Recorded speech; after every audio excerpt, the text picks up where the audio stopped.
है familiarity with Krishna, भगवान को पहचाना जाए, कैसे जाना जाए। और इसको मैंने एक सूत्र के रूप में लिया, जाने बिनु न होई परतीति, बिनु परतीत होई नहीं प्रीति। प्रतीति का मतलब प्रतीति, विश्वास। यदि हम किसी को जानना चाहते हैं, किसी के प्रति हमारा विश्वास यदि बनना चाहे, तो सबसे पहली बात तो यह है कि हम उसके बारे में जानें। जब तक हम जानेंगे नहीं उसके बारे में अच्छी तरह से, तब तक उसके प्रति हमारा विश्वास नहीं बनेगा। और बिन प्रतीत हो ही नहीं प्रीति। और जब तक हमारा विश्वास नहीं बनेगा, तब तक उस व्यक्ति या उस वस्तु के प्रति हमारा प्रेम नहीं बनेगा, हमारी प्रीति नहीं उत्पन्न होगी।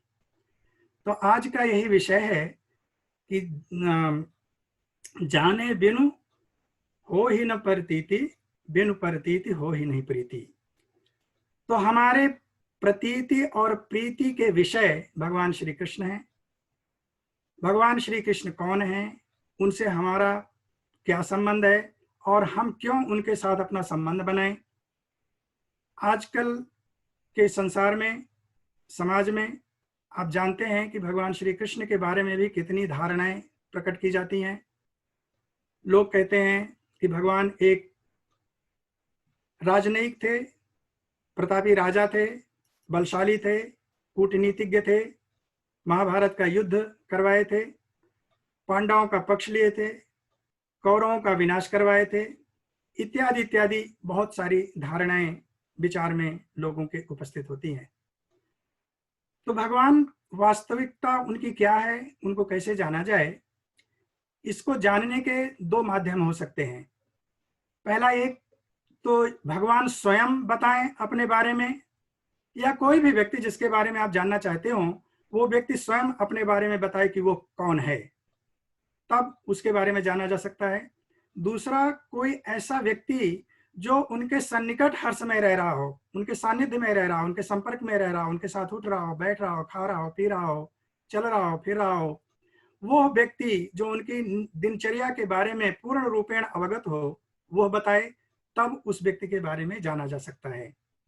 तो भगवान ने अपने बारे में तो बहुत विस्तार से शास्त्रों में, वेदों में बताया, और अभी अभी द्वापर युग में श्री गीता के माध्यम से उन्होंने अपने पूर्ण वैभव को प्रकाशित किया। उन्होंने बताया कि वो पूर्ण परात्पर परब्रह्म परमेश्वर हैं, इसमें कोई शंका नहीं है, लेकिन फिर भी लोगों को शंकाएं हैं। और भगवान ने उसी भगवत गीता में कहा है कि मैं जो कुछ कह रहा हूं शायद लोगों को उस पर विश्वास कम हो, तो अर्जुन जी से कहते हैं कि आप डिक्लेयर कर दीजिए, अनाउंस कर दीजिए, सबको बता दीजिए कि मेरा भक्त और मेरे भक्त का कभी विनाश नहीं होता है। जिस तरह से हम अमरत्व में हैं, उसी तरह हमारा भक्त भी अमरत्व को प्राप्त होता है। तो आपकी बात, भक्त की बात को लोग पूर्ण रूपेण विश्वास में ले आएंगे। तो आइए आज हम किसी भक्त के माध्यम से ही जानें कि वास्तव में भगवान कौन है, उनकी पहचान क्या है। तो इसको जानने के लिए हम आपको हस्तिनापुर ले चलते हैं। तो आप सब हमारे साथ हस्तिनापुर चलें। वहां पर श्रीमती कुंती महारानी, जो एक महाभागवत हैं, विद्यमान हैं। श्रीमती कुंती महारानी सेवा, सदाचार, तप, त्याग, धैर्य, वैराग्य, प्रेम, प्रण की प्रतिमूर्ति हैं। महारथी पांडवों की माता हैं, जननी हैं। महाराज सूरसेन की लाडली पुत्री हैं। भोजराज कुंती की परम प्यारी राजकुमारी हैं, तथा भगवान श्री कृष्ण के साक्षात पिता वसुदेव की बहन है, और इससे भी बढ़कर स्वयं परात्पर परब्रह्म परमेश्वर भगवान श्री कृष्ण की सगी बुआ हैं, और ये साक्षात सिद्धि की अवतार हैं। तो ऐसी उच्च कोटि की भक्ता, समस्त दैवी गुणों से संपन्न, श्रीमती कुंती महारानी के श्री मुखारविंद से आज हम श्रवण करें कि वास्तव में भगवान की पहचान क्या है, भगवान कौन है और उनको कैसे जाना जा सकता है। तो आप हस्तिनापुर चलें हमारे साथ, और वहां पर महाभारत का युद्ध समाप्त हो चुका है, युधिष्ठिर का राज्याभिषेक हो चुका है, भगवान श्री कृष्ण अपने उस समय तक की लीलाओं को समाप्त कर चुके हैं। उनका जो उद्देश्य था कि धर्म की स्थापना की जाए, अधर्मियों का विनाश किया जाए, वो कार्य संपन्न कर चुके हैं और अब अपने धाम द्वारका वापस जाने की तैयारी कर रहे हैं। रथ महल के सामने खड़ा हुआ है, सात्विकी जी तैयार हैं, उद्धव जी विराजमान हैं। उसी समय श्रीमती कुंती महारानी को महल में पता चलता है कि आज तो वास्तव में श्री कृष्ण जाने ही वाले हैं। अब तक ये होता था कि शायद जाएंगे या नहीं जाएंगे, वापस आ जाएंगे, लेकिन आज निश्चित हो गया कि वो जा रहे हैं।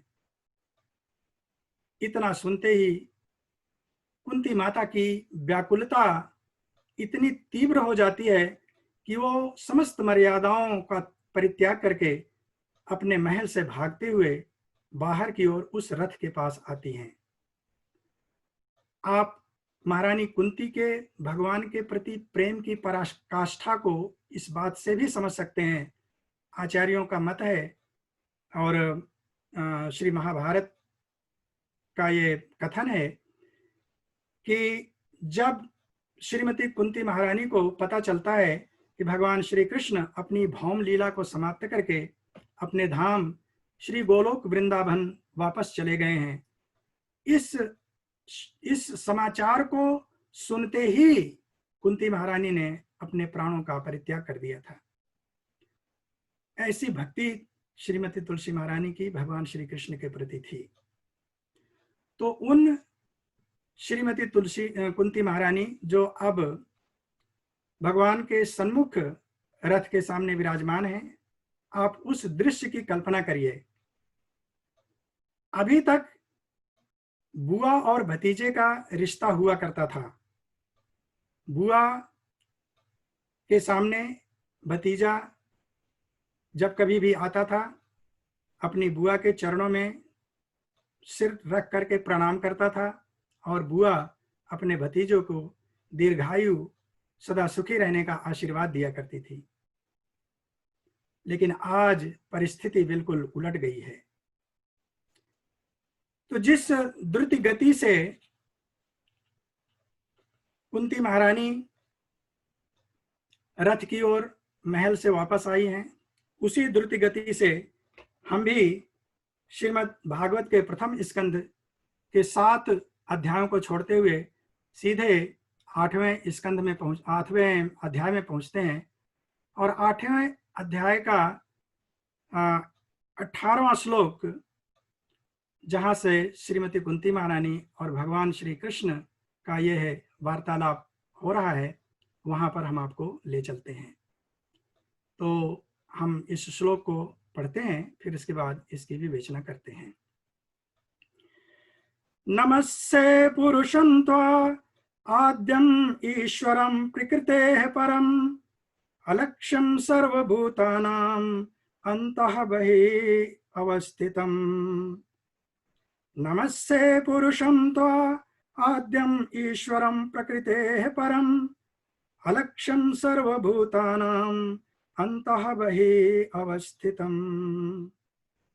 इसका शब्दानुवाद है। कुंती उवाच, श्रीमती कुंती ने कहा, नमस्ते, मेरा नमस्कार है, पुरुषम, परम पुरुष को, त्वा, तुम, आद्यम, मूल, ईश्वरम, नियंता, प्रकृते, भौतिक ब्रह्मांडों के, परम, परे, अलक्ष्यम, अदृश्य, सर्व समस्त भूतानाम, जीवों के, अंतः, भीतर, बहि, बाहर, अवस्थितम, स्थित। अनुवाद।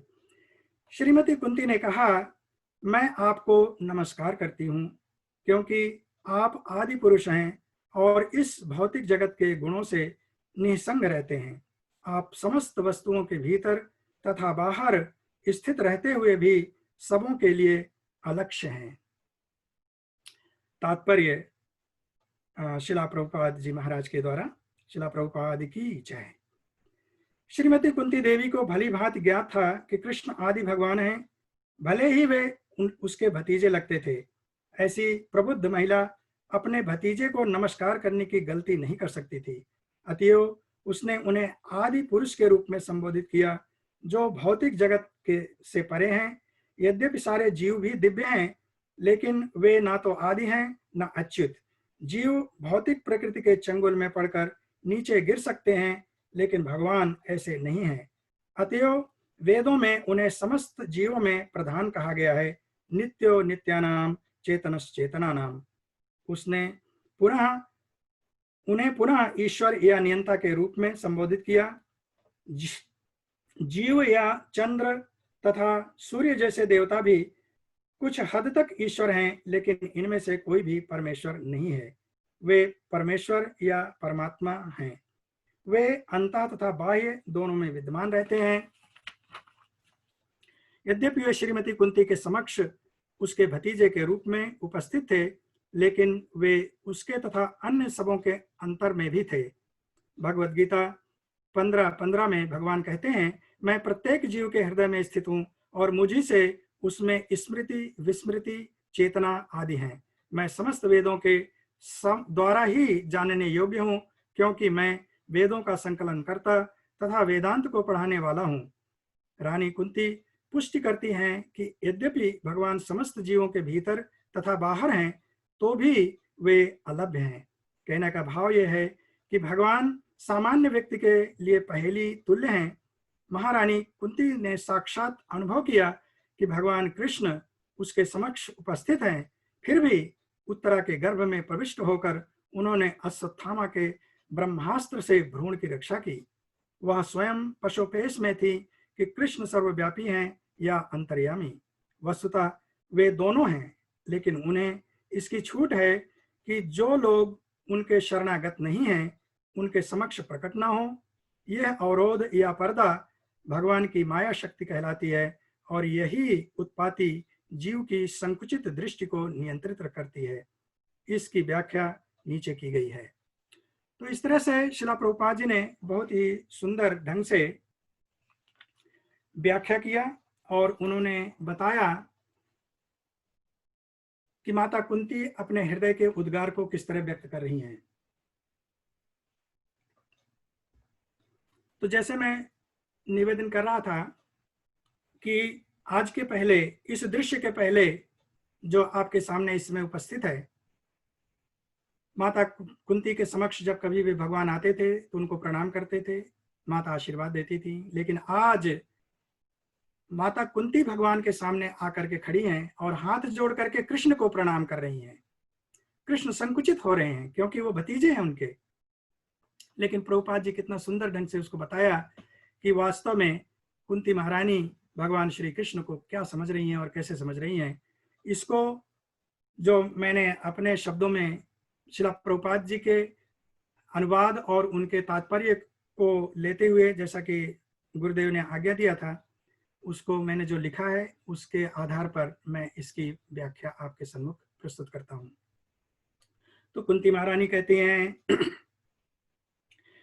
मैं हूं तुम कहूं जानती हो आदि भगवान, यद्यपि मोरे भ्रात सुत यदुकुल कहूं सम्मान, तुम कहूं नमन हमार है करहु ताहि स्वीकार, भौतिक जग सो हो परे भौतिक गुण अविकार। जब माता कुंती भगवान को प्रणाम करती हैं तो कृष्ण कहते हैं कि बुआ आप ये क्या कर रही हैं, मैं आपका भतीजा हूँ, आपका पुत्र हूँ। मैं आपसे आशीर्वाद मांग रहा हूँ और आप मुझे आशीर्वाद ना दे करके मुझे प्रणाम कर रही हैं, ये आप उल्टी रीत क्यों चला रही हैं। माता कुंती कहती हैं, हे कृष्ण, मैं जानती हूं वास्तव में कि तुम कौन हो, क्या हो। तुम आदि पुरुष हो, आदि भगवान हो, समस्त ऐश्वर्यों से परिपूर्ण हो। और मैं ये भी जानती हूं कि आदि पुरुष होते हुए भी, आदि भगवान होते हुए भी तुमने मेरे भ्राता वसुदेव के पुत्र होने का सौभाग्य दिया और यदुकुल के मान मर्यादा को बढ़ाया। ये सब कृष्ण तुम्हारी कृपा है और तुम तो सर्वव्यापी हो। इस संसार की, इस ब्रह्मांड की कोई ऐसी वस्तु नहीं है जहां पर तुम्हारा निवास ना हो। तुम समस्त वस्तुओं के अंदर बाहर सदा सर्वदा निवास करते हो, रहते हो। जैसा प्रभुपाद जी ने उदाहरण दिया अभी, सर्वस्व चाहम हृदय सन्निविष्टो मत्ता स्मृति ज्ञानम अपोहनम च वेदैश सर्वैः अहमेव वेद्या वेदांत कृत वेद विद एव चाहम। सो भगवान स्वयं बता रहे हैं कि वास्तव में मैं विभु हूं, मैं ही सर्वव्यापी हूं और मैं सब जगह विद्यमान हूं, सबके हृदय में मैं ही रहता हूं। सबको ज्ञान स्मृति देने वाला, प्रदान करने वाला मैं ही हूं। तो माता कुंती के इस भाव को समझ करके हमको ये जान लेना पड़ेगा कि भगवान के साथ यद्यपि हम किसी भी तरह का संबंध स्थापित कर सकते हैं, जैसा कि माता कुंती ने अपने पुत्र के रूप में, भतीजे के रूप में भगवान को स्वीकार किया, गोपियों ने अपने प्रेमी के रूप में स्वीकार किया, नंद यशोदा ने, देवकी वसुदेव ने उनको अपने पुत्र के रूप में स्वीकार किया, गोप वालों ने उनको अपने सखा के रूप में स्वीकार किया, पांडवों ने उनको अपने मित्र के रूप में स्वीकार किया। इस तरह से भगवान से हम कोई भी एक संबंध स्थापित कर सकते हैं और उस संबंध का दृढ़ता से भक्ति पूर्वक यदि पालन करें तो भगवान उस संबंध को मानते हैं, स्वीकार करते हैं और उसी के अनुसार उस भक्त की इच्छाओं की पूर्ति भी करते हैं। कितने भक्त तो ऐसे हुए हैं जिन्होंने भगवान को अपना शिष्य माना है। अयोध्या जी में कनक भवन के नजदीक में एक उमापति जी महाराज महान राम भक्त हुए हैं, जो भगवान राम को अपना शिष्य मानते थे। वो भगवान का दर्शन करने जब मंदिर में जाते थे तो अपने गले में माला पहन करके, सुंदर पुष्पों की सुगंधित माला पहन करके जाते थे। पुजारी को कहते कि ये लो और मेरे शिष्य को माला पहना दो, तो अपने गले की माला उतार करके पुजारी को देते और पुजारी उनके भाव को समझते हुए भगवान श्री राम के गले में वो माला पहना दिया करते थे। कुछ काल के पश्चात वहां जो अन्य भक्त थे, साधु थे, उनको इस पर आपत्ति हुई कि ये कोई भगवान को अमनीय वस्तु अर्पित की जाती है और ये अपने गले में डाले हुए हार को भगवान को देते हैं, भगवान को अपना शिष्य मानते हैं, ये ठीक नहीं है। इनको मना किया जाए कि भगवान को अपनी पहनी हुई माला न पहनाया करें। उमापति जी से पुजारी ने कहा कि ऐसा विरोध किया जा रहा है, तो उमापति जी ने कहा कि कोई बात नहीं है, अगर ऐसी है तो हम कल से भगवान को अपने उनके लिए अमनिया माला ले आया करेंगे। दूसरे दिन वो सुंदर सी पुष्पों की माला लेके जाते हैं और पुजारी को देते हैं कि इसको पहना दीजिए। जैसे ही वो माला भगवान राम के गले में डाली जाती है, वो माला टूट करके गिर जाती है। पुजारी को लगता है कि गांठ जो है अच्छी तरह से बांधी नहीं गई थी, इसलिए ये गिर गया। उसने दोबारा गांठ लगाई अच्छे से और फिर भगवान के गले में डाली तो माला पुनः गिर गई।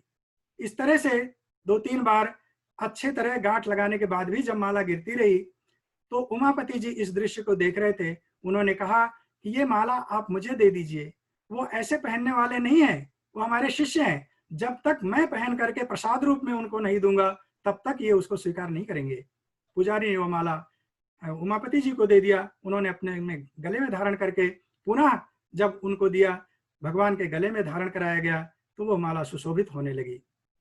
भाव उनका उन्होंने देखा, समझ लिया, उसके बाद वो चले गए। कुछ कालांतर पश्चात और दूसरी एक क्रिया वो ये भी करते थे कि जब मंदिर में आते थे तो चूंकि भगवान राम उनके शिष्य थे तो सीता महारानी उनकी बहू हुई। तो जब मंदिर में आते तो पुजारी से कहते कि बहू को हमारे सामने पर्दा कर दीजिए। मर्यादा होती है कि बहू जो है ससुर के सामने घूंघट में रहे या उनके सामने ना आए। तो पुजारी जो है पर्दा कर दिया करता था। कुछ काल के पश्चात ऐसा हुआ कि पुजारी को थोड़ा प्रमाद आ गया। एक दिन वो दर्शन करने के लिए आए और पुजारी पर्दा करना भूल गया। सीता माता अपने आसन को छोड़ करके कोने में जाकर के खड़ी हो गई। उमापति जी जब इस दृश्य को देखे तो उनको बहुत ही दुख हुआ, उनके नैनों से अश्रुधार बहने लगी। उन्होंने पुजारी को डांटते हुए कहा कि तुम इतने प्रमादी हो गए हो कि भगवान की सेवा पूजा भी ठीक से नहीं कर सकते हो। आज तुम्हारे प्रमाद के कारण हमारी बहू को अपने आसन से उठ करके खड़े होना पड़ा और उनको दूर जाकर कोने में खड़ा होना पड़ा। जिस बहू को माता कौशल्या दीपक बुझाने तक के लिए नहीं कहती थी, आज तुमने उनको उठ करके उनकी जगह से दूर जाने के लिए करने को विवश किया। आज के बाद मैं इस मंदिर में दर्शन करने नहीं आऊंगा। इसके बाद उमापति जी कभी उस मंदिर में दर्शन करने के लिए नहीं गए। और ऐसा भी कहा जाता है कि एक बार जब भगवान श्री राम लक्ष्मण सीता महारानी की झांकी जा रही थी, तो उनके घर के दरवाजे के सामने से जब वो झांकी निकली है, तो भगवान श्री राम का सिर मस्तक श्रद्धा पूर्वक अपने गुरु के चरणों में झुक गया है। ऐसा सभी लोगों ने दर्शन किया। तो कहने का तात्पर्य है कि भगवान को किसी भी रूप में जाना जा सकता है, माना जा सकता है, उसमें भगवान की भगवत्ता में कोई अंतर नहीं पड़ता है। भगवान चाहे कच्छप रूप में अवतार लिए हों, चाहे मत्स्य रूप में अवतार लिए हों, चाहे वामन रूप में, चाहे नृसिंह रूप में, चाहे राम रूप में, परशुराम रूप में, किसी भी रूप में वो भगवान है। वो किसी के गर्भ में निवास कर रहे हो तो भी वो भगवान है, कुरुक्षेत्र में हो तो भी भगवान है। किसी भी स्थिति में उनकी भगवत्ता में कोई अंतर नहीं आता है।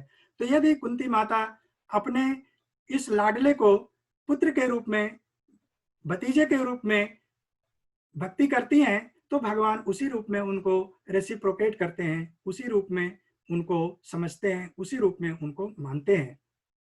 तो कुंती माता कह रही हैं कि प्रभु आप विभु हो, सर्वव्याप्त हो।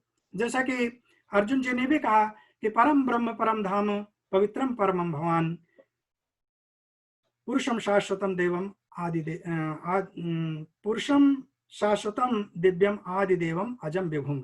उन्होंने एक ही श्लोक में भगवान के सारे गुणों का वर्णन कर दिया और अंत में उन्होंने कहा कि विभुम, आप जो है सर्वव्याप्त हो। और वास्तव में वासुदेव का एक अर्थ होता ही है सर्वव्याप्त परमात्मा।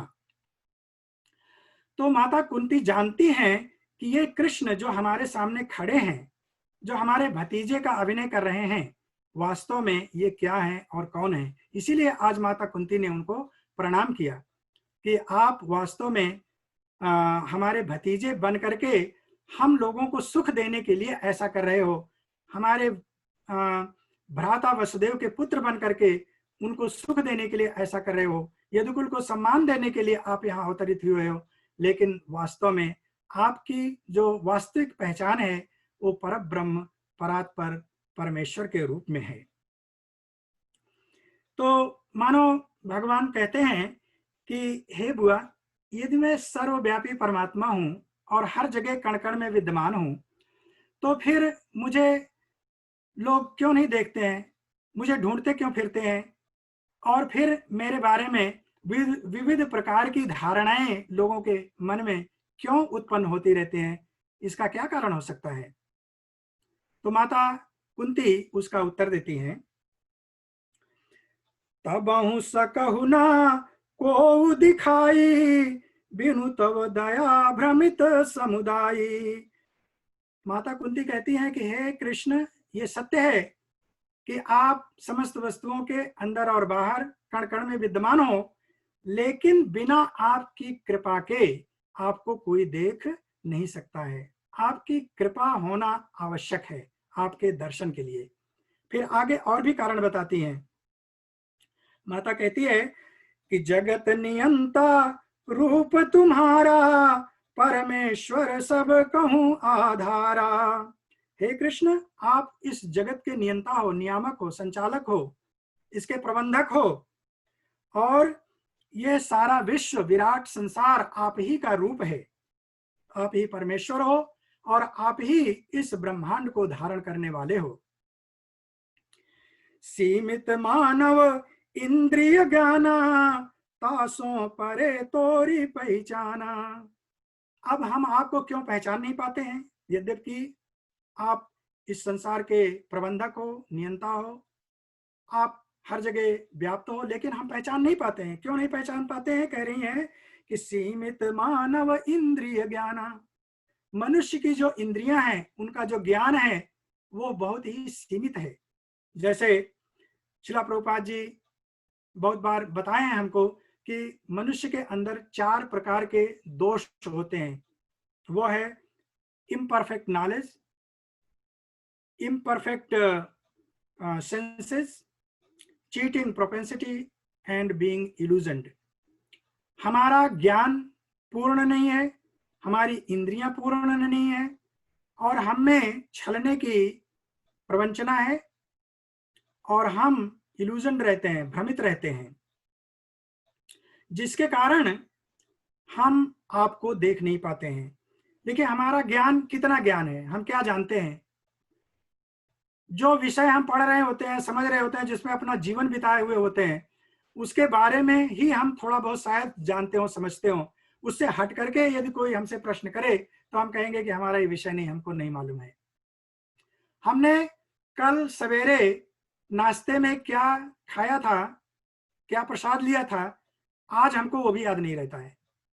तो हमारे ज्ञान की तो ये हालत है कि हम अपने बारे में भी खुद नहीं जानते हैं, हम अपनी क्रियाओं के बारे में दूसरे दिन ही विस्मृत कर जाते हैं, तो आगे किसी दूसरे के बारे में, किसी अन्य के बारे में क्या जानेंगे?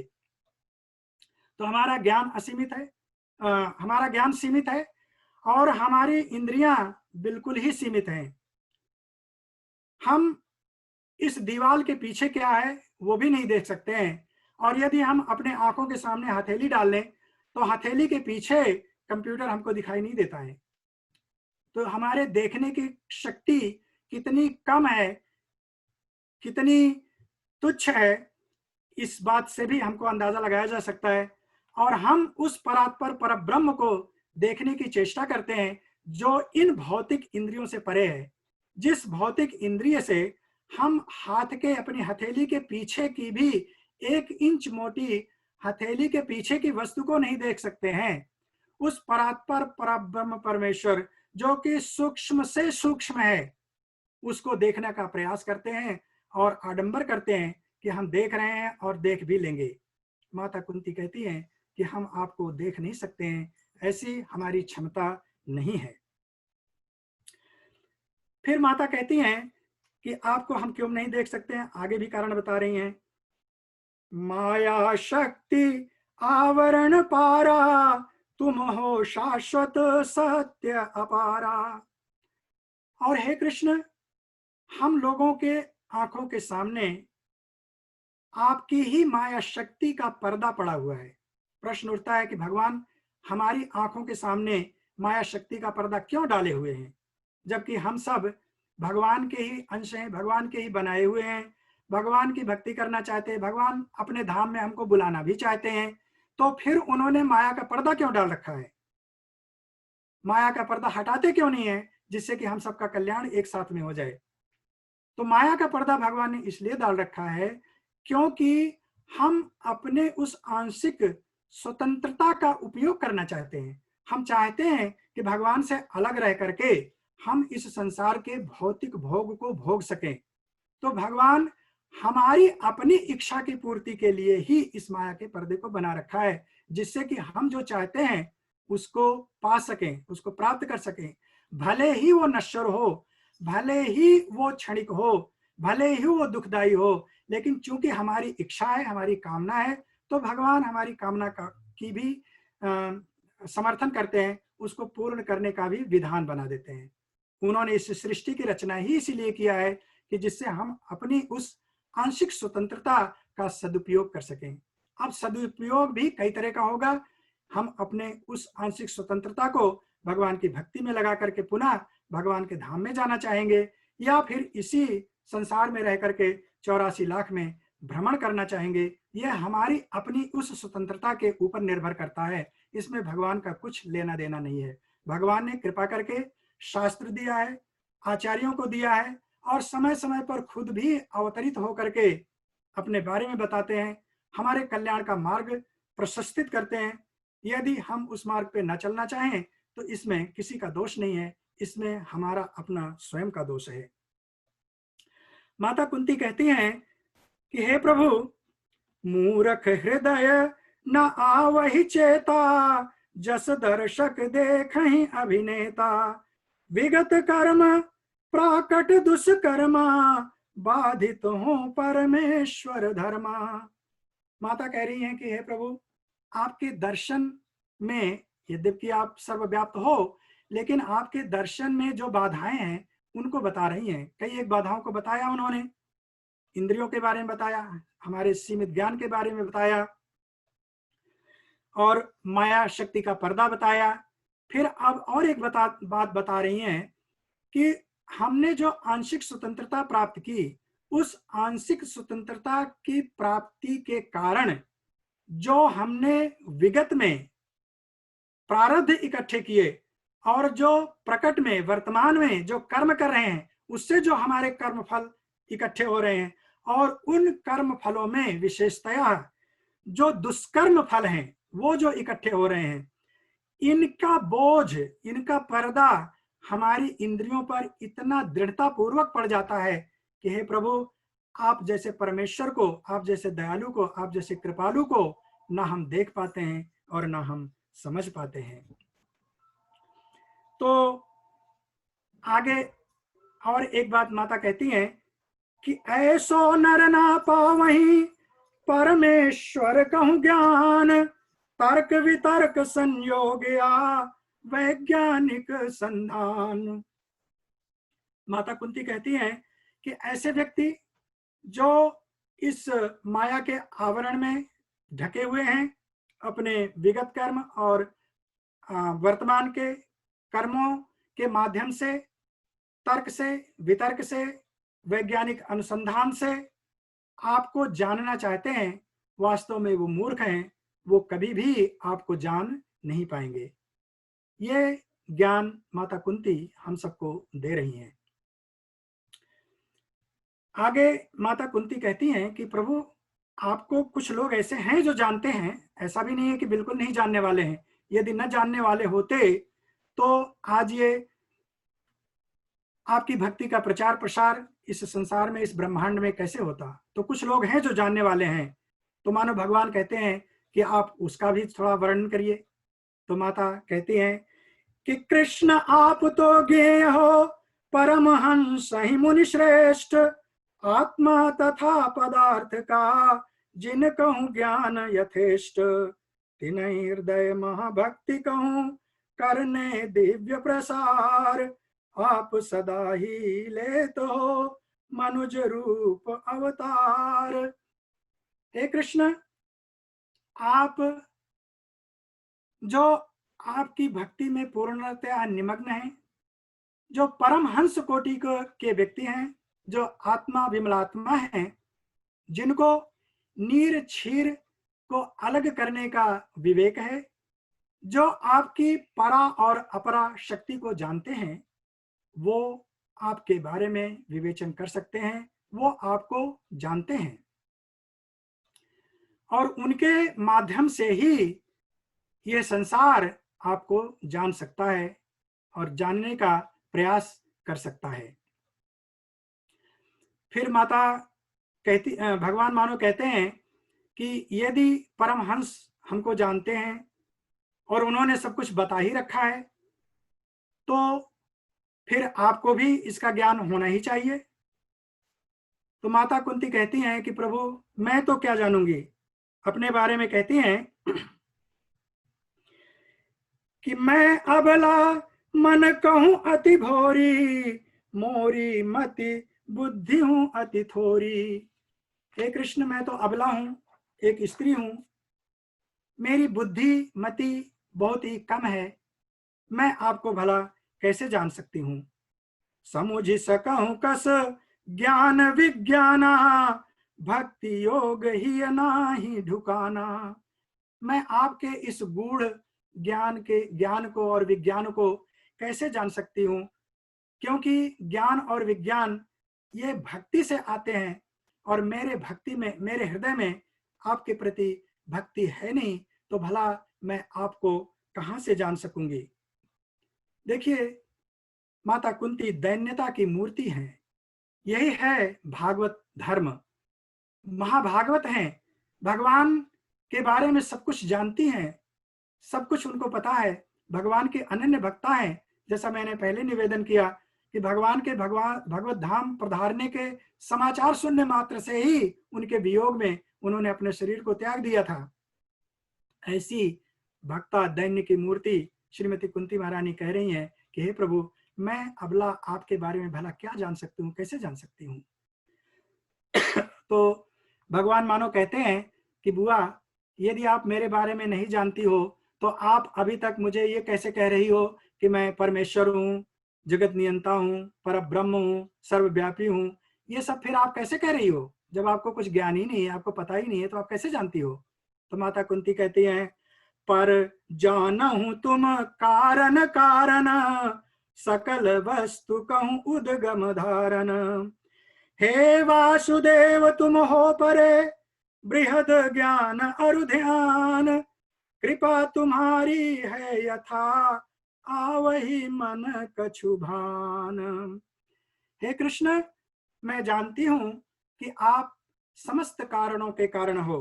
ईश्वर परमः कृष्ण, सच्चित आनंद विग्रह, अनादिर आदिर गोविंद, सर्व कारण कारणम। मैं जानती हूं कि आप सभी कारणों के कारण हो, आप ही गोविंद हो और आप ही इस जगत के नियंता हो।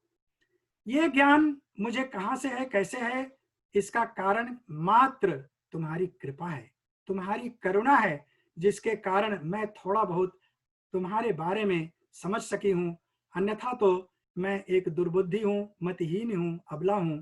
मुझे भला जिनके बारे में बड़े बड़े आत्मा, विमलात्मा जान सकने में भी असमर्थ हैं, उनको भी आंशिक ज्ञान आपका होता है, उसके बारे में मैं भला कहां से जान सकती हूँ और कैसे जान सकती हूँ। तो यदि आपका कुछ भी ज्ञान मुझे है तो आपकी कृपा से ये ज्ञान मुझे प्राप्त है। और इस तरह से माता कुंती की यह स्तुति और उनके माध्यम से भगवान का परिचय चल रहा है।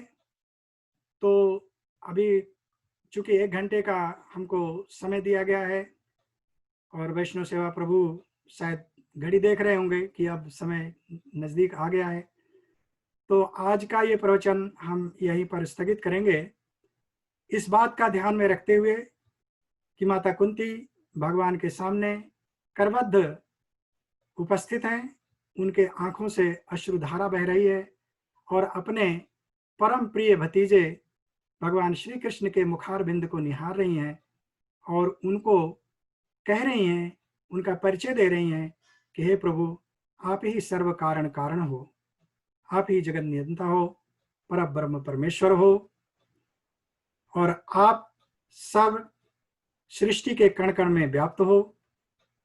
आपको बड़े बड़े भक्त, ऋषि, मुनि, परमहंस अंशतः जान सकते हैं। मैं भी जो कुछ आपके बारे में जानती हूँ आपकी अपनी करुणा कृपा से है। सो हे कृष्ण, इस करुणा कृपा को हमारे ऊपर बनाए रखिएगा। इसी के साथ हम आज के इस कथा को विराम करते हैं। यदि हमसे कोई त्रुटि हुई हो तो क्षमा करिएगा। श्रीला गुरुदेव जी महाराज की करुणा कृपा बनी रहे, वैष्णव सेवा प्रभु की कृपा बनी रहे। तो कभी फिर हम इस कथा को आपको आगे की ओर सुनाएंगे और माता कुंती के माध्यम से भगवान श्री कृष्ण को जानने का, पहचानने का प्रयास करेंगे। जय श्री कृष्ण। हरे कृष्णा प्रभु जी। हरे कृष्ण। श्रद्धा प्रभु आपको प्रश्न पूछना चाहते हैं। श्रद्धा प्रभु पूछ लीजिए प्रश्न।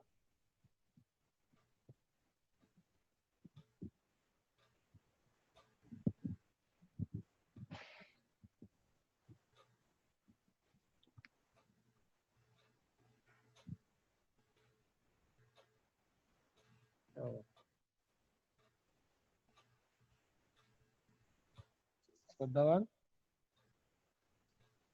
हरे कृष्ण प्रभु। श्रद्धावान प्रभु।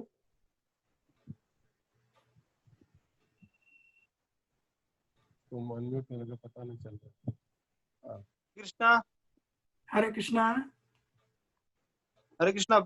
हरे कृष्णा प्रभु। हरे कृष्णा। हरे कृष्णा। बहुत सारा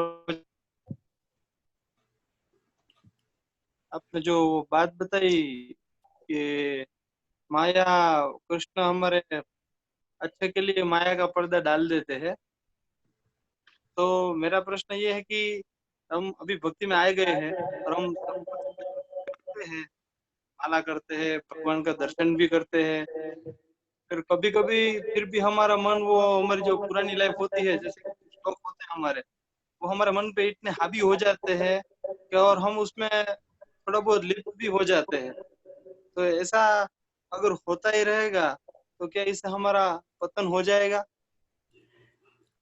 प्रभु जी, इसमें देखिए, भक्ति का सबसे मुख्य सूत्र यही है, सबसे बड़ी बात यही है कि जितनी भी मात्रा में हम भगवान की भक्ति करते हैं, वो उसका कभी भी पतन नहीं होता, कभी भी स्खलन नहीं होता है। हमारे गुरुदेव बहुत बार इस बात को कहा करते थे कि देखो, जब हम भोजन करते हैं तो जितनी मात्रा में हम भोजन करते जाते हैं उतनी हमारी क्षुधा तृप्ति होती चली जाती है, और जहां से हम बंद कर देते हैं उतनी हमारी तृप्ति बन जाती है। लेकिन वो एक भौतिक उदाहरण है, लेकिन आध्यात्मिक उदाहरण में जितनी भी हम भगवान की भक्ति करते हैं वो ब्याज सहित हमारे खाते में जमा हो जाता है, और भक्त का कभी भी उस स्थिति में, उस अवस्था से नीचे की ओर पतन नहीं होता है। जहां तक माया का प्रश्न है कि माया हमारे सामने भगवान ने डाली है, वास्तव में भगवान ने डाली है हमारी अपनी इच्छा के अनुसार, क्योंकि हम चाहते हैं कि उस माया के पीछे हम इस माया के भोग को भोग सके, संसार के भोग को भोग सके। जिस दिन हम ये विचार कर लेंगे कि प्रभु अब हम आपकी शरण में आ गए हैं, अब हम इस माया के चक्कर से, माया के बंधन से मुक्त होना चाहते हैं, अब आप इस माया के पर्दे को हटा लीजिए और आप अपना दर्शन कराइए। अभी यदि अवसर मिलेगा तो आगे चल करके कुंती माता की ही इसी स्तुति में इन सभी प्रश्नों का निराकरण हो जाएगा। तो आपको ये जान करके बड़ी प्रसन्नता होगी कि माया भगवान के सन्मुख कभी नहीं आ सकती है। जिस तरह से ज्योति के सामने अंधेरे का कोई प्रश्न नहीं है, जैसे ही सूर्य निकलता है अंधेरा समाप्त हो जाता है, उसी तरह से जैसे ही हम भगवान के सन्मुख उपस्थित होते हैं, भगवान का नाम लेते हैं, चाहे भगवान के विग्रह के सामने जाएं, चाहे भगवान का हरे कृष्ण कृष्ण कृष्ण हरे हरे, हरे राम राम राम हरे हरे, इस महामंत्र का जप करें, क्योंकि भगवान के नाम और उनकी स्वयं के स्वरूप में कोई अंतर नहीं है, दोनों ही एक हैं। तो जब हम भगवान का नाम लेते हैं तो भगवान का साक्षात सानिध्य करते हैं। तो चूंकि माया भगवान के पीछे रहती है, पीठ की तरफ रहती है, और तब तक वो आपको परेशान नहीं कर सकती है, तब तक वो आपके सामने नहीं आ सकती है जब तक आप भगवान के सन्मुख हैं, भगवान के नाम के साथ हैं। तो यदि हम अपने जीवन में इस चीज को उतार लें, इस चीज की व्यवस्था कर लें कि इन के इन प्रकारेण हमको भगवान का नाम लेना है, भगवान के विग्रह के सामने उठना है, बैठना है, तो ये माया हम का प्रभाव धीरे धीरे कम हो जाएगा। मानते हैं हम कि एक साथ नहीं कम होगा, बहुत सारी समस्याएं हैं। उसका कारण यह है कि हम इस संसार में 84 लाख योनियों में कितने कितने जन्मों से भटक रहे हैं, ये हमको नहीं मालूम है। कितने प्रारब्ध हमारे इकट्ठे हुए हैं, कितने क्रियमाण कर्म इकट्ठे हो रहे हैं, और कितने आगे भी इकट्ठे होते चले जाएंगे।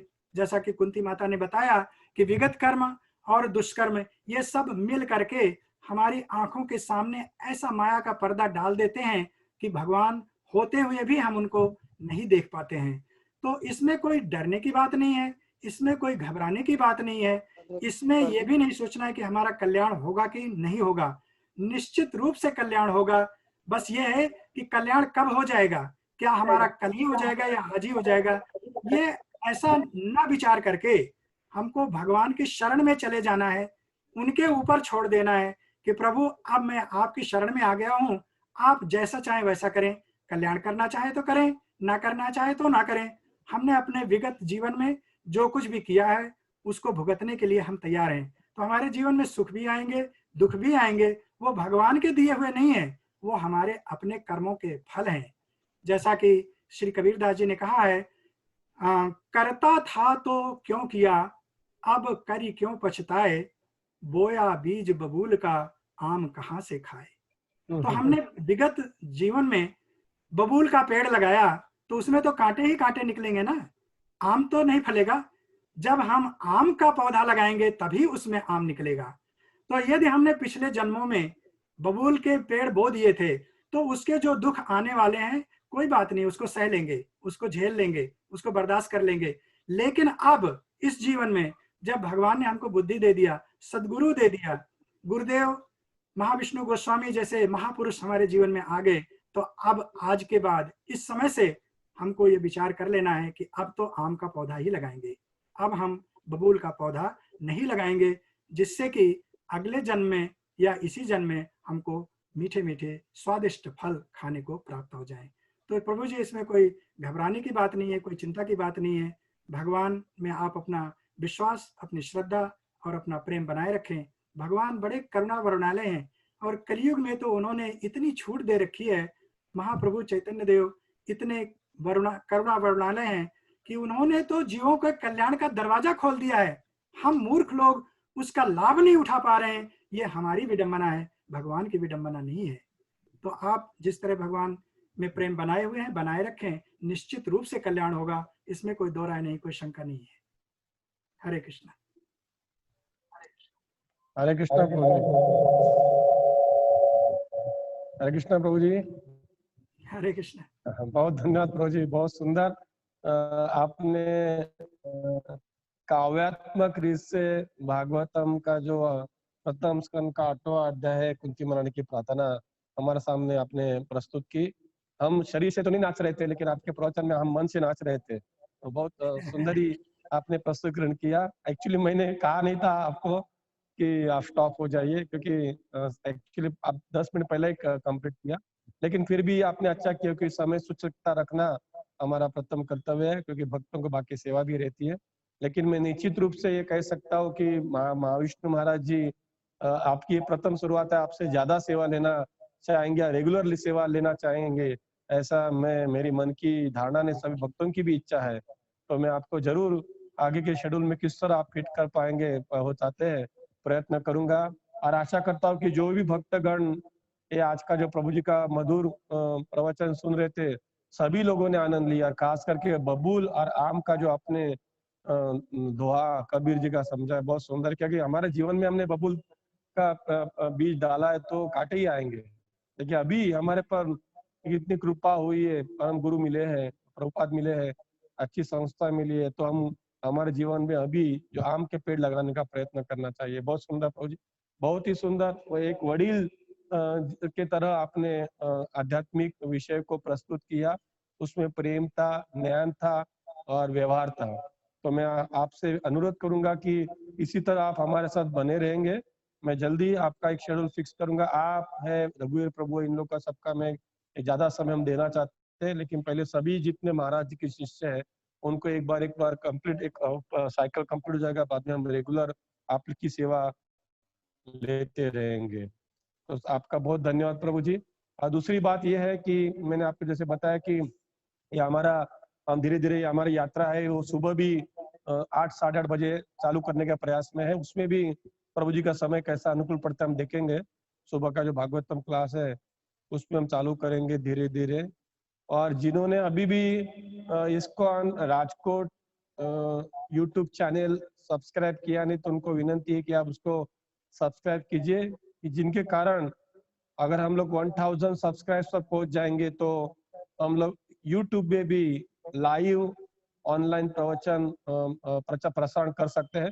तो आप और आपके मित्र मंडली बाकी भक्तों को ये मैसेज जरूर दीजिए कि जिसके कारण हम जल्दी यूट्यूब में भी उसका लाइव प्रसारण करने का प्रयास कर पाएंगे। तो वापिस सभी भक्तों को मैं धन्यवाद देता हूँ। कल इसी तरह समय 7:30 बजे अबू धाबी से हमारे दूसरे गुरु भाई गिरिवरधारी प्रभु जी का हिंदी में प्रवचन होगा।